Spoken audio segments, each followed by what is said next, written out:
Welcome to the Food Junkies Podcast. Here, we aim to bring you the experience, strength, and hope of professionals working on the front lines in the field of food addiction. Our mission is to educate you, the listener, and increase overall awareness about food addiction as a recognized disorder. Here, we discuss all things recovery, exploring the many pathways people take towards abstinence in order to achieve a health-forward lifestyle. We hope to inspire you to thrive rather than just survive. So stay positive, make a change for yourself, and share your journey with others. And hopefully the message will spread. What about the use of GLP1s and bariatric surgery for the food addict? How do bariatric clinicians deal with food addiction? Let's hear about some of these clinical questions from a bariatric clinician working in the trenches of weight loss medicine. Welcome to the Food Junkies Podcast. My name is Dr. Vera Tarman, and I am your host today, speaking with bariatric clinician Dr. Ha La Hahlou. Dr. Ha La is a leading obesity medicine physician practicing in Montreal, Quebec. She completed her medical training at McGill University and is board certified by the American Board of Obesity Medicine. In addition to her clinical practice, Dr. Ha La is actively involved in education around obesity and metabolic disorders. We at Food Junkies are keen to get a frontline view of what it is like treating patients with obesity and food addiction. Welcome, Dr. Ha La. Thank you for having me, Vera. We always like to start with the personal side of things. How did you get involved into the field of bariatric medicine and metabolic diseases? Thank you for having me, Vera. I have been practicing family medicine since 2005, and I would say that half of my patients were dealing with either overweight or obesity or metabolic issues in practice. And I realized that we're not really well trained, at least in terms of dealing with weight loss in medical school, since I have been afflicted myself with obesity issues, and that many of my family members have gone through the same struggle. I took interest in a topic and studied it further, and went ahead and got certified in 2019. What made you turn into the subject of metabolic disease? Is that a common thing that obesity physicians look at? Metabolic disorders are extremely common in people dealing with overweight. Obesity is just not a matter of carrying excess fat. The fat itself is a metabolically active tissue. It produces a lot of hormones, insulin resistance, and gets complicated by issues like diabetes, hypertension, cardiovascular disease. People who live with obesity end up developing more cancers. There are a lot of medical issues that happen because of the overweight and obesity. And I would say that those are their bread and butter conditions in family medicine. You're one of the first people I've heard reference adipose tissue as an endocrine gland. What is it about our fat cells that is useful, that's actually good? Adipose tissue is an extremely important tissue in our body. And we'll look at it from a physiological perspective. It allows us, as for all animals, to accumulate some energy for times of need. So if we're not able to accumulate fat during seasons of abundance to use it later in seasons where food is more scarce, then we would be at risk of dying from starvation. On top of that, it has a role in thermal regulation, and it has also a role in immunity. And adipose cells will secrete a lot of metabolic molecule called adiponectin.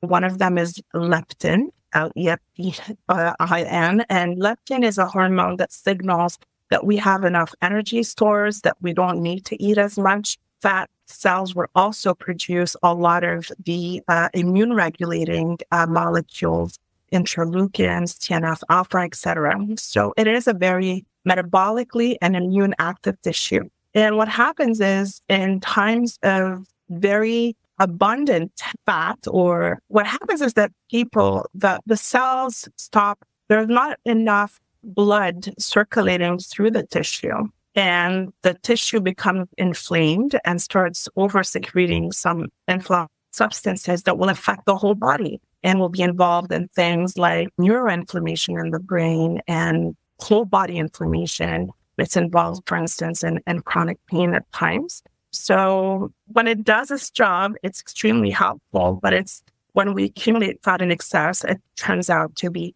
a very negative thing for metabolic health and also for immune health. the inflammatory effect is actually because there's not enough vascularization. Yeah, and the tissue itself produces a lot of factors. So the more tissue you have, the more factors you produce. And for instance, if you do run blood tests on people who live with excess body fat, you'll find that their CRP is chronically increased. And that inflammation affects every single organ and increases the risk of developing many conditions. This is really interesting because when we're talking about weight loss, this is not about being fat phobic, right? This is about being respective of our adipose tissue and treating it well, not hating it, because it's actually really important. I love the fact that you're bringing that up. A lot of people look at treating people with overweight or obesity as being something that is solely in the purpose of improving people's physical appearance, right? There's a lot about Ozempic and whatever on the news talking about how celebrities are using it. The whole point of losing fat is actually not to look different per se. You can help. But the whole goal is to improve overall health. We know that a lot of just losing 10% of your body weight can lead to such major metabolic improvements and health improvements that even if you don't reach a weight goal that makes you into the normal BMI range, just losing those 10% can have very significant positive impact in overall weight loss. Medication now have shown to be decreasing global mortality. So it's not about just looking a certain way, it's about being healthy overall. And that's the goal of my practice. We're on the same page there. Like when we treat people with food addiction, we say, don't worry about the weight. It's not about the weight. What we want to do is get you to be healthy. The weight that is excessive and unhealthy will go, but you may still not reach your cosmetically desired goal. Absolutely. We agree on that one. In the bariatric clinician world, is the concept of metabolic disease and treating metabolic disease, is it that common? Absolutely. Most physicians I know who I've trained with and who are working in the field are actually addressing obesity as a neurobehavioral and metabolic issue rather than a cosmetic issue. People are interested in the causes of being overweight and obese beyond the calorie model. People are interested in understanding all the underlying causes, reversing them if possible, and also treating all the complications or consequences of this disorder. So it's not just focusing on the weight on the scale, but it's actually looking at all different aspects of health and addressing them. All right. So a person comes in and they see you and they're not worried about their metabolic disease. Most likely they're worried about their weight, although they might be worried about the diabetes or pre-diabetes. So how do you work with them? What do you use for diagnosis? What are your first steps? Before patients get to see me, they have an intake form they usually fill out. And the intake form is really, really fun because I try to cover all the bases of topics we may discuss in this podcast. So one of the first things that we are looking at are all the reasons for choosing to lose weight. Is it really just a weight, quote unquote, on a scale issue? Is it a health issue? And we look at all comorbid conditions. So whether it's, as mentioned, diabetes, prediabetes, hypertension, some people come in because they have severe obstructive sleep apnea and they're trying to lose weight. Other people have other common in terms of mental health, in terms of chronic pain. So there are a lot of reasons why people want to lose weight. So those are addressed. And the why for us is very important because the why is what's going to encourage people and give them the motivation to get started. The other thing we look at are the different causes, right? We look at what could cause weight gain. And so we go over a weight history of childhood to the time they consult. We look at family history of obesity, looking for genetic causes. We look at a history of trauma.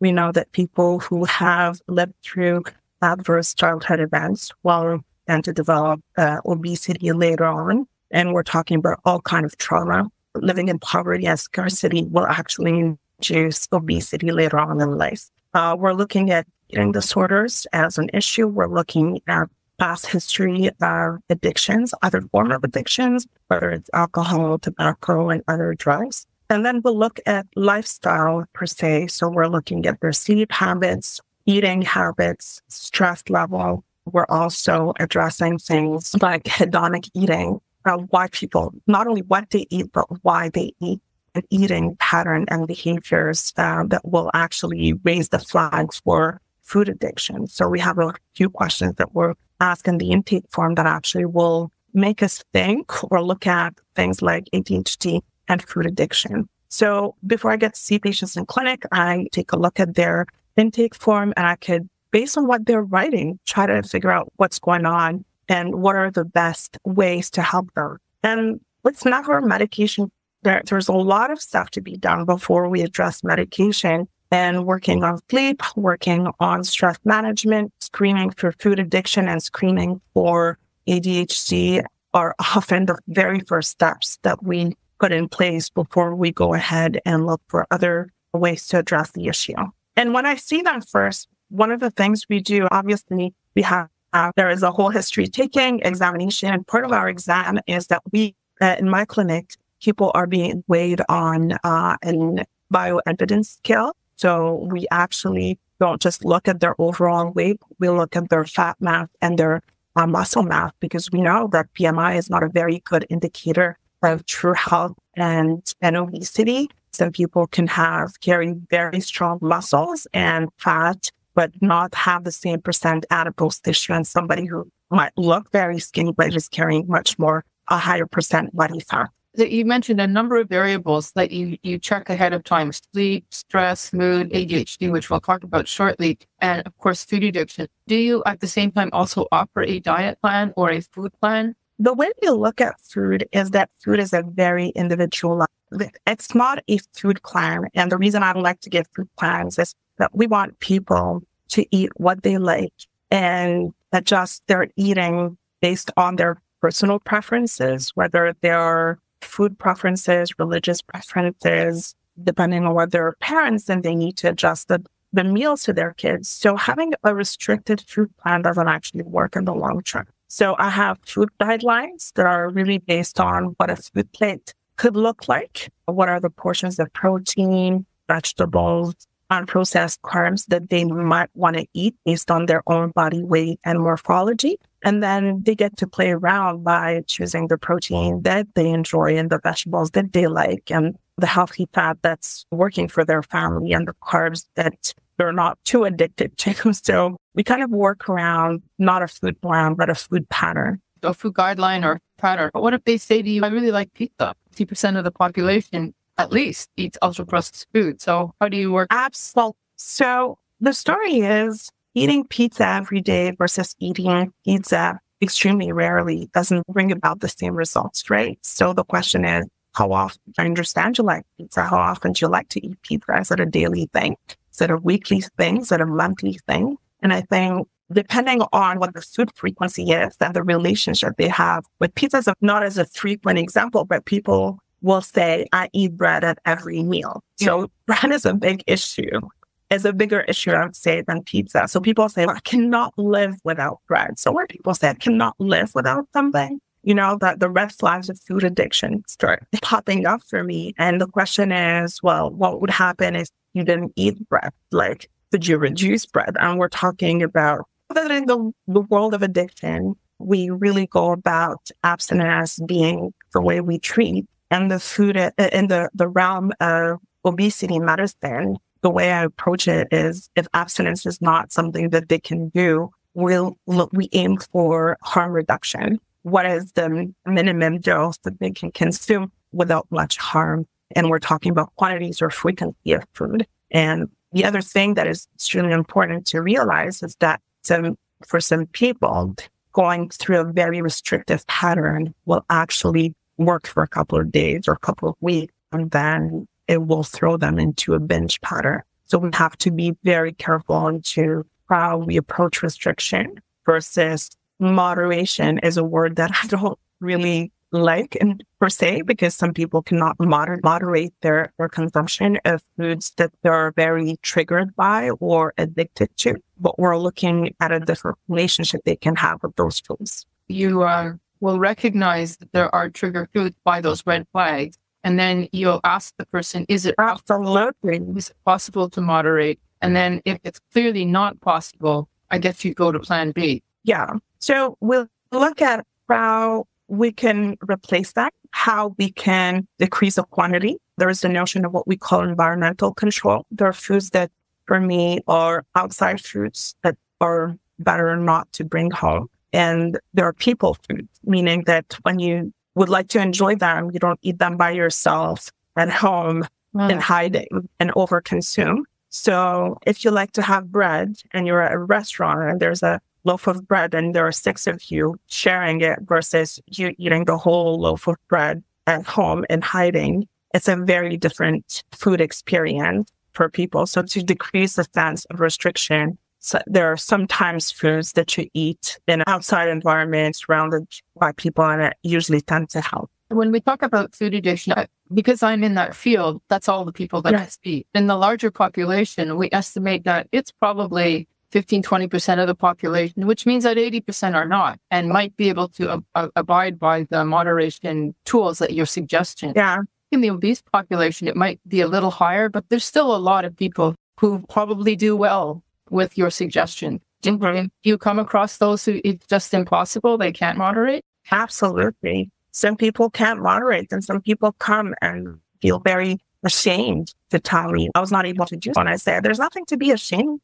If your brain is wired that way, and that food is a trigger food for you, so it's a hard one to deal with. Do you want to elaborate a little bit about ADHD screening? Because a lot of us know about the sleep and the stress that need to be changed, and mood as well. But it sounded like you had your own aha moment about ADHD and food addiction or obesity. Yeah, I think there's a huge link, and I'm very surprised that it's not something that is more recognized in the world of obesity medicine. I think that more and more people are realizing that. And we look at people with addiction and people with food addiction, people who have impulse control, people with a brain that has been wired differently, the dopamine-seeking brain. The brain does not seek food to fill up your belly and not be hungry, but to fill up needs that are not otherwise being met by things that are not food in the food realm. So people get stressed and to self-soothe will use food. People feel bored and will eat.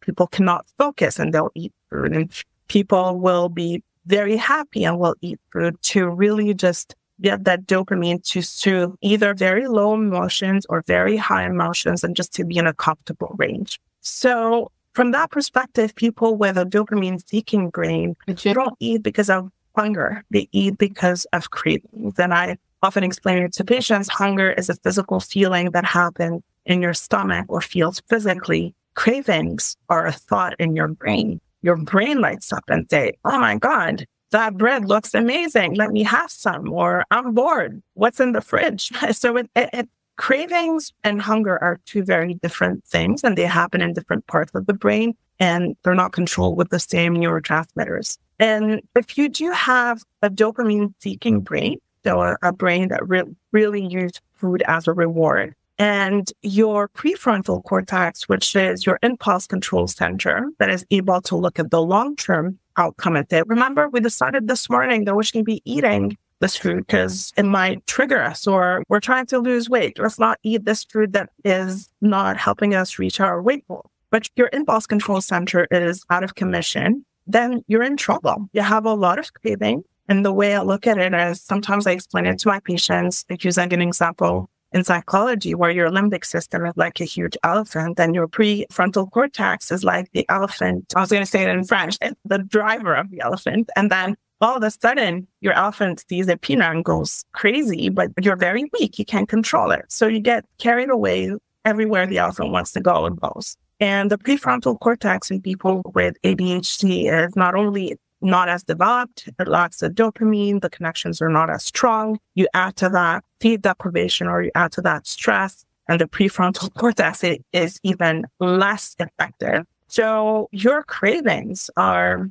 ruling your world, right? And so that's one of the aspects of ADHD and food impulsivity and food issues, food intake. The second thing is for a lot of the weight loss efforts, you need to get organized. You need to meal plan and make decisions and organize your life. And people with ADHD have problems with prioritizing, with executive function. How do you prioritize your day? How do you allot time for self-care and your personal needs? How do you actually go about making a meal plan for the week and going ahead and writing down your food list and then going and shopping and then making your meal. And that becomes extremely complicated when you have a brain that has been wired with executive function issues. It's like a double whammy. You've got the food addiction, which is already challenging the frontal lobe. And then you've got the ADHD, which is an additional detriment. Yeah. And then the third layer, which is even a lot of people look at ADHD as a problem of attention deficit, but it's an executive or it's a control. It's the parts in the brain that regulate attention are not working properly. The ones that control executive function are not working properly. But mood regulation, emotional regulation is an issue. So if you have a hard time modulating your emotions and you're using food as a source of emotional regulation, then it's extremely hard to find other ways to regulate your emotions if you haven't been taught the skills to do. So it's like a triple whammy. It's not just a double whammy. And it makes it very hard for people with ADHD to get started. There's the ADHD paralysis. So get started. People with ADHD know everything they need to do. They know how to go about it. They know everything about weight loss. They can get started. They cannot persevere because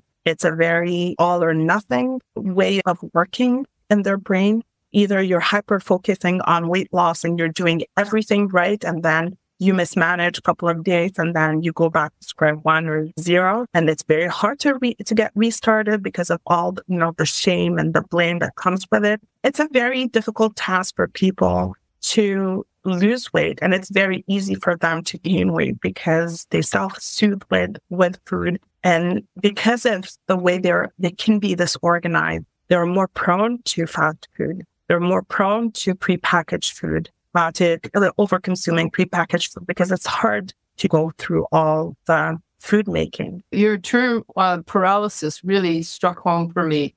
They know what to do, but they don't do it. I really like that. Okay, so the treatment for ADHD are stimulants, and here's my issue. Stimulants have also been used as most people who have struggled with weight. They've tried multiple things, including probably diet pills, which are stimulants. And so how do you get around, as a clinician, prescribing a medication that has been potentially abused in the past? Most people that come to me have not tried anything other than dieting and trying to exercise a million times and failing at it because it's just not sustainable the way it has been approached in the past. The way I look at it is that I'm treating a condition. These people, if you do functional MRIs on their brains, they are actually having a brain that works differently and that has issues with dopamine regulation and dopamine signaling. So I'm treating a condition, and I've been doing this for many years now, and I don't see issues in people with ADHD. Usually, I've rarely ever seen issues with overusing or misusing. Usually, I prescribe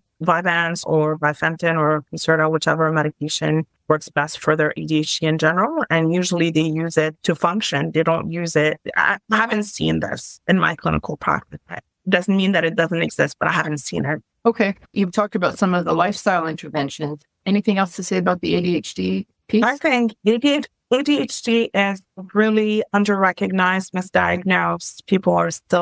There's still a lot of stigma around it. People still imagine that ADHD is a 7-year-old finding cool. We have a lot of adults who struggle with ADHD all their lives and who are living with the consequences. It's just interesting to know that there are tools to screen for it and that it can be treated. I always say ADHD, it's not just pills, it's pills and skills. So people have different skills and tools that they can learn to live with it and thrive with it. Is it possible to just do the skills piece for somebody who doesn't want to take a medication? Absolutely, absolutely. There's a lot to be done. Therapy can be very helpful. Occupational therapy to learn the skills of prioritizing, meal planning. There are a lot of skills that can be learned without medication. I think recognizing it and at least offering the tools is a good start. Yeah. In our community, diet pills, stimulants have been used a lot. We see a lot of people, they've been at this for 20, 30 years. And 20, 30 years, what was available but diet pills. And some of them don't want to go back to that life. There are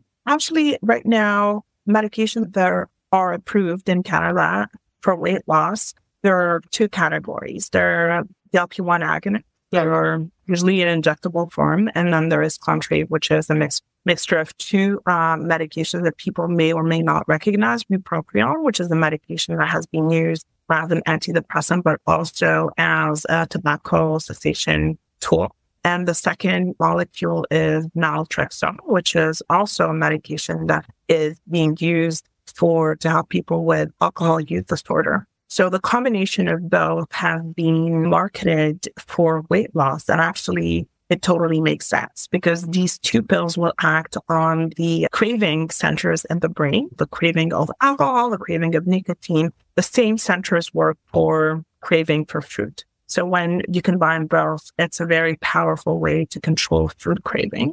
And this medication is actually mostly useful for people who have difficulty with their hedonic eating or food cravings. Your clinical experience, how useful is it? Does it actually work? It does work. I have it works. It's super expensive. If people don't have insurance coverage, that's the limiting factor in my practice. I work in an underserved area where people are not really wealthy and a lot of them don't have private insurance coverage. So the cost is prohibitive for those people. For people who can afford it, it helps. It has a lot of side effects. So you combine the side effects of bupropion and the side effects of naltrexone. So it does have quite a few side effects. But for people who tolerate it well, it is very useful. Give you some side effects. Headaches, a lot of headaches, dry mouth. People feel sometimes nauseous, dizzy. Bupropion can give you, because it's a higher dose, tiredness, but I would say mostly headaches. I had a couple of people who had daily headaches and had to stop because of that. Oh, naltrexone, what are the side effects? I don't know what the side effects of naltrexone are. I thought it was pretty benign, but what's your experience? I do prescribe it alone, and I prescribe it alone for people who are actually already on antidepressants, don't want to add the bupropion part, and just because of the serotonin interaction at high doses. And some people have just tried naltrexone alone, have tolerated it better than actually the combination. It can give nausea, headaches, dry mouth, sometimes diarrhea, constipation, depending on how their gut reacts to that. Because it's an opioid blocker, doesn't it also then mean that if you hurt yourself, your own endorphins can't rise to the occasion of numbing your pain? I honestly haven't, I've thought of it, but I haven't looked into it. And I haven't had any patient complain that their pain tolerance has decreased. I have a very specific patient in mind who was referred to me for having a BMI for over 50, had an alcohol use disorder and wanted to actually lose weight, was not interested in stopping the alcohol part. And we discussed that the alcohol is a huge source of calories and calorie intake in her case. And maybe we could address. And he did not want to stop drinking. He was like, you know what? I want to enjoy my beer. I don't want to stop drinking. And we discussed all the options, and he decided that he would be okay trying naltrexone if it didn't make him sick, and if he could decrease his alcohol intake. And he is now drinking maybe one alcoholic beverage a week instead of the binging he did in the past. Oh, wow. And has lost, I think, over 100 pounds in the past year. Just from the naltrexone. Wow. It's not every patient reacts that way, but that patient has been, it's quite incredible. Yeah, that is quite inspirational. Okay, let's talk about the GLP1s, because everybody wants to know about those. If you want to just give a definition, and then what makes you decide when it's appropriate and when it's not. So I think it's the science behind GLP1s is fascinating. GLP1 is a hormone that our gut produces. It's a natural hormone our gut produces when we eat. And we have cells in our intestines that actually produce this hormone. And it will be modulating to what you eat. So it will produce more if you're eating certain proteins and amino acids, more with certain specific fatty acids, and more with some type of fibers. And GLP-1 gets produced, and then it gets turned off or cut off by our own enzymes very quickly. So it lasts about a couple of minutes in our system, and then our gut is producing enzymes. And there are studies that show that maybe people who have obesity or suffer from obesity, their GLP-1 response is not normal, and that their GLP-1 receptors actually might be mutated so that when they produce GLP-1, their affinity is not as good. That's actually one of the genetic predispositions for obesity that you're actually underlying. Yeah. And surprisingly enough, Vera, I was reading this article that's fascinating that people who have that GLP-1, I wouldn't even call it a mutation, but a genetic variation, are more prone to developing alcohol use disorder. And there is an overlap between people who may develop alcohol use disorder, obesity, and maybe food addiction. GLP-1 agonists are actually produced in labs. They're 98% similar to our own personally made GLP-1. The difference is that when they are actually injected in our body, they stay there for long. They don't just stay there for a couple of minutes. And they will act on different parts of the body. Like the native GLP-1, they'll act on the brain, they'll act on the GI tract, and they will do a whole lot of different things in the body that will decrease food intake and increase energy expenditure. And surprisingly, there are more and more studies that are showing that they act on the neurons that actually control food cravings, alcohol cravings, tobacco cravings. There are couple of studies that just came out a few months ago that show that GLP-1 agonists can be potentially used to treat some alcohol use disorder and other addictions that are not food addictions. And the companies are studying that right now. So GLP-1 were historically meant to treat diabetes because the way they work is they act on the stomach emptying, slows down, the sugar absorption slows down. They also act on the pancreas to increase a bit of insulin production. So they decrease sugar, the overall circulating blood sugar. So they will be best suited for people with obesity, overweight and obesity, who have metabolic disorders associated to them. So historically, initially, we would say people have a lot of cravings. We're going to go with Contrave. And if people have mostly metabolic issues related to overweight and obesity, we'll go with GLP-1 agonists. Well, knowing that they also act on addiction or craving centers in the brain, we could use them for both. They are very publicized now. Everybody talks about them. And celebrities have been making it very public that they're using them. And it's a bit of a shame because people now think that it's just a vanity thing. You use it to lose weight, whereas we had a huge shortage last summer. Ozempic was completely, out of stock because there was this whole craze about getting Ozempic and losing weight for the summertime. So there was none left for people who were diabetic, really needed it. Does that change now? Is it available now? Yeah, it is available now. It is available. And in Canada, we used to have Ozempic. Now, as of May, which is the weight loss version of the same molecule, semaglutide, has been out in the market May 6th. So now we'll have Ozempic for diabetics and Wegovy for weight loss. Yeah. Okay. But if part of the thing about the celebrities is that these are folks who are not with a BMI of 27 with a condition. They're a BMI of 23, 21. So what do you do when somebody comes? I'm very lucky because people who come to see me in clinic are people who are referred and have referral criteria. So usually it's a BMI over 30. And I haven't been exposed to that kind of scenario. I clearly explain to patients if they're a candidate or not. And I explain the clinical indication.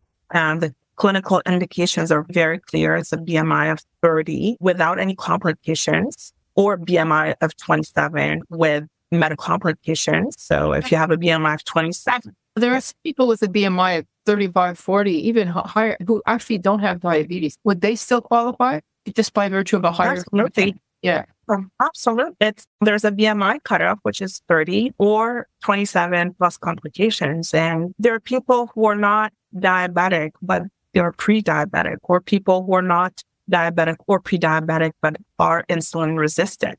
And insulin resistance in itself causes a lot of trouble. I just presented at a conference a few months ago, and I was making a parallel between obesity treatment and cancer treatment. And I would say, imagine if we waited for people to have stage 4 colon cancer to treat them. Nobody would do that, right? We screen people, we remove polyps, and then we prevent them from developing into adenomas and then cancers and becoming metastatic. We never do that. We know we can prevent this disease from becoming severe and life-threatening. So obesity it's a preclinical condition that will, if left untreated, will eventually develop a lot of medical complications, which will actually get worse and more severe with time and eventually become lethal, right? Playing a bit of a devil's advocate, when people talk about obesity being a chronic progressive condition, I'm always thinking, what is actually fueling that but the ultra-processed food that they're eating?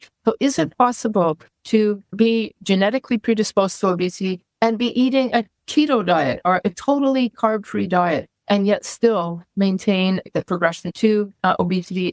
And genes may play a role, and food is definitely playing a role. Stress is definitely playing a role.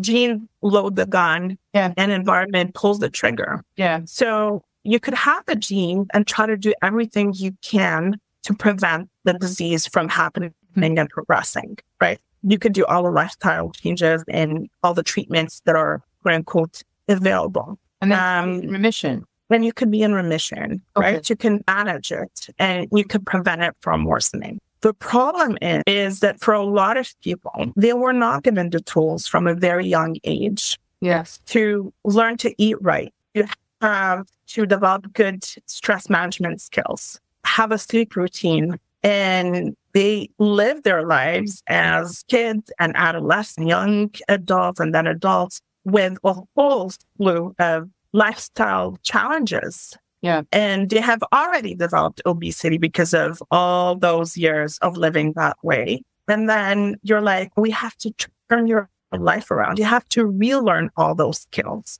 And let's say if it's somebody with ADHD that has a hard time getting organized, that has a hard time learning new skills, that has a huge challenge. Sometimes it is very difficult, and medications can make it a little more achievable. I don't look at it as either here, I'm not going to say pills or skills. It's either injection or skills, but we give them medication to get them started, but then we work in parallel on all the skills they can put into place to improve their lifestyles. But at least the cravings are more controlled. So making it a little less challenging for them to put or get started on all the other skills, which actually makes a huge difference in a lot of people's lives. So getting back to the GLP-1, like the good thing about them is they reduce craving. Give me an idea, like out of, if a person comes in and they're craving food 10 out of 10, how much will it reduce it? It's hard to say. For some people, it's very strong. People tell me all the food chatter is gone. I don't think about food all day. I can see food and I can say, I'm not hungry, I'm not going to eat. For some people, it's life-changing. For others, it's not powerful or as effective. But for a lot of people, I had patients cry in my office and say, this is the first time in my life I was able to recognize that I was not hungry, or that I was like, oh, I'm hungry. Like physical hunger. They had completely lost touch with the physical hunger part because they were connected to the cravings and disconnected from the hunger. And because the cravings were gone, all of a sudden they were able to recognize their hunger and satiety cues, which is amazing. So cravings are reduced. They're less hungry. Yeah. And now what are some side effects? Like I always read that some people feel really nauseous and they can't enjoy food anymore. If you want to understand the side effects, you have to understand how they work. They actually act on your brain. And they act on the brain part that control craving, so they increase craving, but also on the parts of the brain that control hunger. But because they act on the brain, it can also make you tired, and some people feel sleepy and a bit of a brain fog. The second thing is they work on the gastrointestinal tract. They slow down all the processes. Your stomach stays full longer. But if you already have issues of reflux, your reflux may get much worse. All right. If you have a tendency to burp, you might be burping a lot, and it's like really bad burps, like sulfurous rotten egg burp. People get nauseous, as you mentioned. People get severely constipated. I had a patient who could not go poo for a whole 2 weeks and had to go to the hospital because of that. So for some people, it's very accommodating, and they have to stop the medication because of the side effects. The weight loss. What kind of weight loss do you see? Can you give me a range? If a person is 250 pounds, what most likely? 50 pounds, 70 pounds, just 20 pounds? It's really hard to say. because again, it's not everybody responds the same. Some people lose weight quite fast. Some people are slow and steady. And it's really hard to predict from when people start what's going to happen. A lot of people lose about 10 to 20% of their initial body weight in the first year. You could consider it to be effective if you lose 4% of body weight in the first 16 weeks of treatment. But some people will lose more. A lot of people will lose less. And the story, what is worrisome about GLP-1 agonists is that when the companies put out the studies, they said global weight loss. They never explained whether it was fat loss or muscle mass loss. And when people started looking at it, they realized, wait a second, not all mass loss is good. If it's fat loss, we're super happy and excited. But if you're losing muscle mass, it's quite dangerous. That's now we realize that a lot of people on Ozempic lose quite a bit of mass, but they lose lean muscle mass, which is actually not very good. So when we prescribe GLP-1 agonists, we recommend an important dietary pattern, which is always eating your protein first, prioritizing your protein, and prioritizing muscle building by resistance training. If you're just taking the medication and you're eating the way you used to eat, which could be lots of carbs, for sure you're going to lose muscle mass. And then if you lose muscle mass, your metabolic rate will just decrease. And the minute you start decreasing your medication or you stop your medication, there is major weight rebound because your metabolic rate has dropped because of muscle mass loss and metabolic reset in the brain. The weight loss is like starvation weight loss. And if you're not eating protein and building muscle, then you're making yourself sick. That's one of the reasons, Vera, we really focus on establishing, I call it the basis of the pyramid, right? Yeah. You got to get your sleep right. You got to get your mood regulation and stress level right. You got to have your dietary pattern by consuming enough protein right. And then, and despite all of these good habits, it's hard to get to the weight loss you want. Then we'll add medication, but you have to get all the basics figured out before we add medication. Yeah. So for a food addict who's listening and is interested in this, like following a food addiction plan, which is pretty much a low carb, no hyper processed food, it would be appropriate, as well as maintaining an exercise program. You're building a good platform for potentially being able to get off these medications at some point. Yes. So there are studies that show that people who stop the medication actually have weight regain. Yeah. And one of the ways to prevent the weight regain is making sure, again, as I mentioned, enough protein and mostly resistance training. So weight training to maintain or even build your muscle mass. Yeah. GLP-1s are a great bridge, but they're just a bridge. Otherwise, you're going to make things worse when you get off of them. No, I see a lot of doctors saying you can just stay on these for the rest of your life.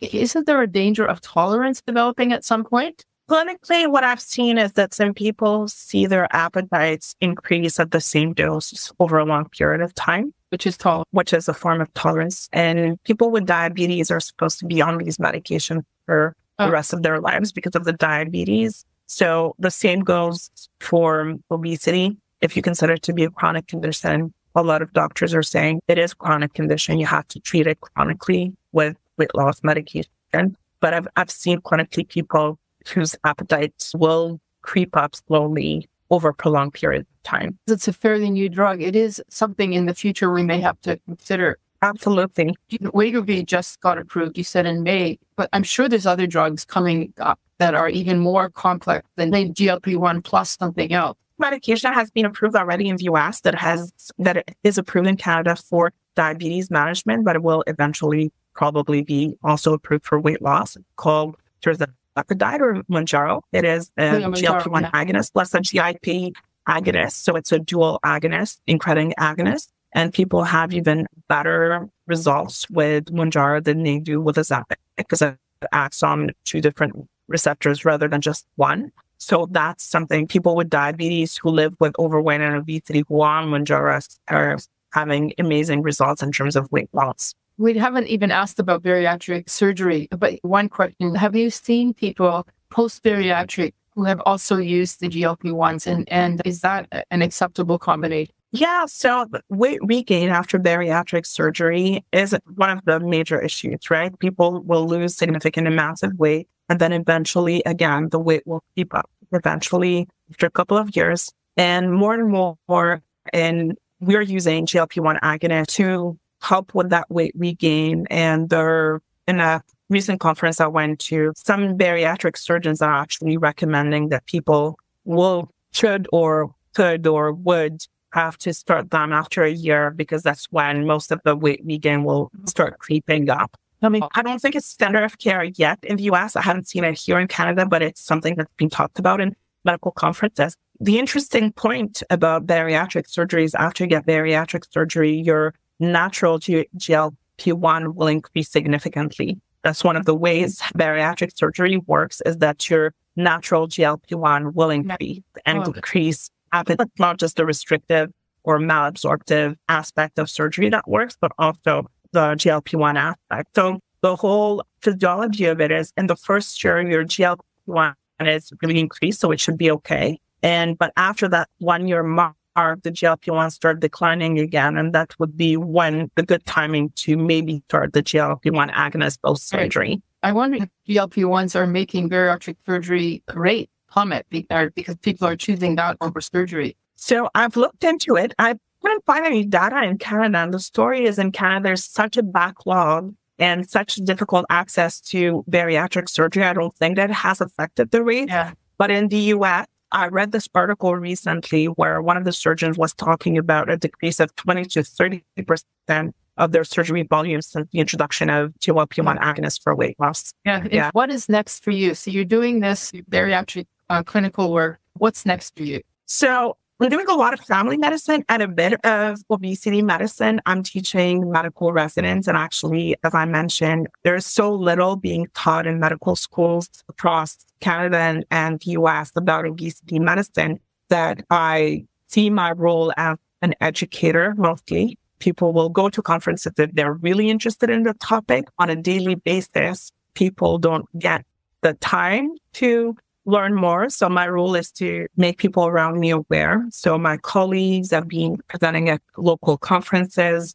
I've been taking on medical students and residents with me in clinic. And it's a huge eye opener for them. They're just so amazed to learn what they learn and approach the topic in a whole different perspective. So I see myself doing more of that and eventually maybe decreasing my family medicine practice and focusing more on obesity medicine. That's great. Thank you. Please, when you're doing that teaching, throw in that word food addiction so that you plant the seed there. Do you know what, Vera? In my office, I have a very nice library right there in my office. And your book is there on the shelf. I've read it in English. I bought both the English and I work in a Francophone environment. So I have both the English and French version on my shelf. I'll send you a cute picture of the shelf. And we do discuss it because they do assessment and we go through what are the food triggers so they learn about it. And I think that although it does not appear on the DSM yet, yes, food addiction is something that more and more people are aware of. Yeah. A signature question. If you could tell a younger version of yourself something about obesity medicine or food addiction medicine, what would it be? It would be to be much more accepting of how our brains are made and understanding that people with different brains will react differently in the same environment and that it's not your fault per se.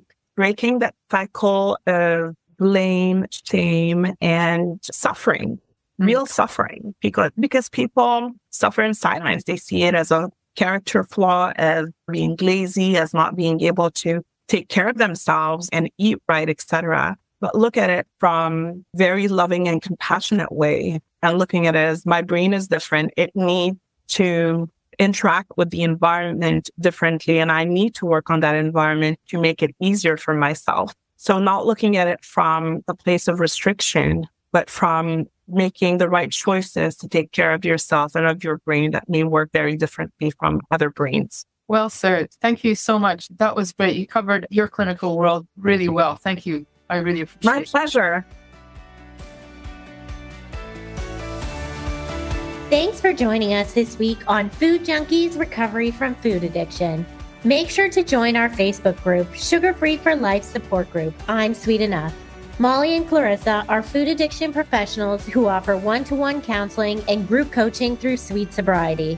Please subscribe to our show so you never miss an episode. While you're at it, if you found value in today's episode, we'd appreciate you leaving us a review on your favorite platform. Your feedback helps grow our show and allows us to reach others who need to hear this message of recovery. Don't forget to pick up a copy of Dr. Tarman's book, Food Junkies. And as Vera always says, the power is ours.